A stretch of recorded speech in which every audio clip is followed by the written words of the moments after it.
We're here in South Africa's stunningly beautiful Eastern Cape with Nduna hunting safaris, and we're hunting eland.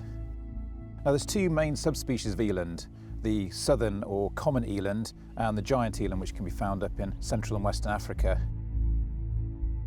We're hunting the common eland, which don't quite grow to be the big 950 kilo monsters they can find up in the Kalahari, and that's because eland aren't actually indigenous to this particular part of Africa.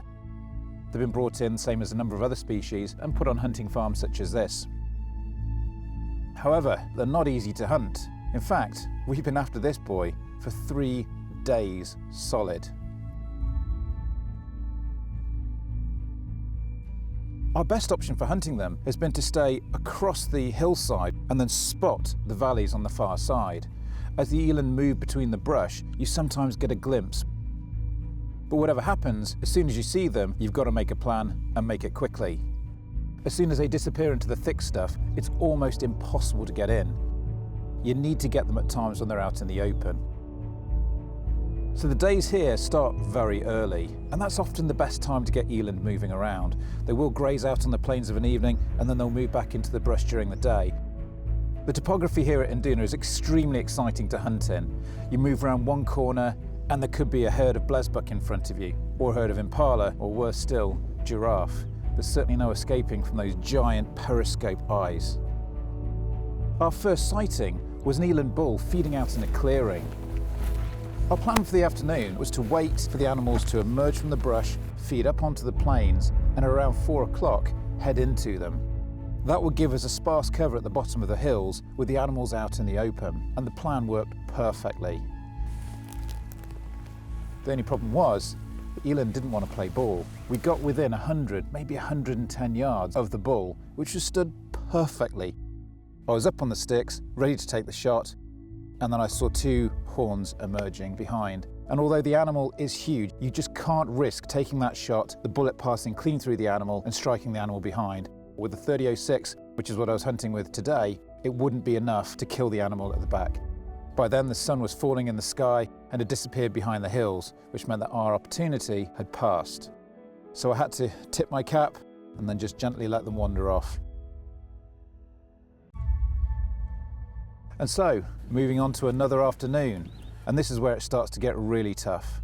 After 4 o'clock in the afternoon, you have literally an hour to an hour and a half to get into the animals before the sun disappears over the mountains and you're finished.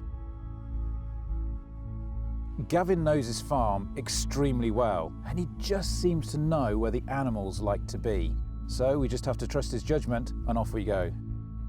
Through the thorn bushes, across the valleys, and lo and behold, there they are again, crossing in front of us. The only thing was, we just left it a little bit too late, and the sun had already fallen in the sky. It was just not worth taking a shot. I've got to be absolutely sure I can connect properly, that the point of impact is going to be exactly where I want it to be, and that we can retrieve the animal. And at 400 to 500 kilos, that's no mean feat. There's a really good chance that because the eland weren't disturbed, they'd continue feeding up onto the higher plains and then remain there for the evening. So we decided to back off and leave it for the following morning.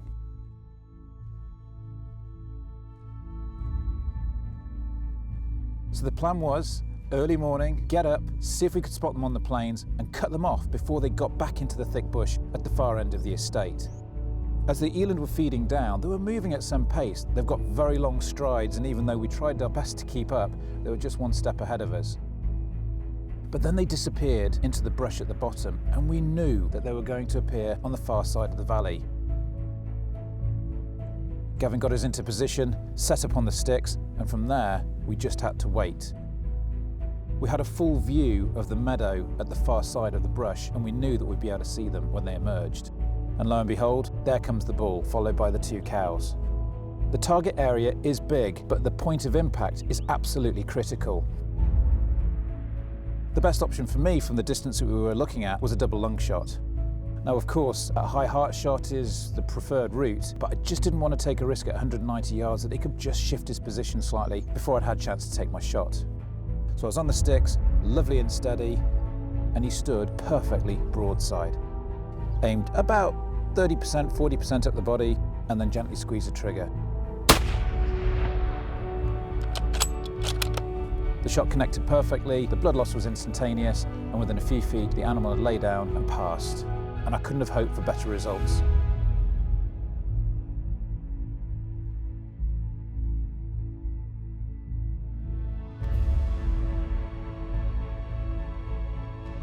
There is so much game and the populations are so healthy.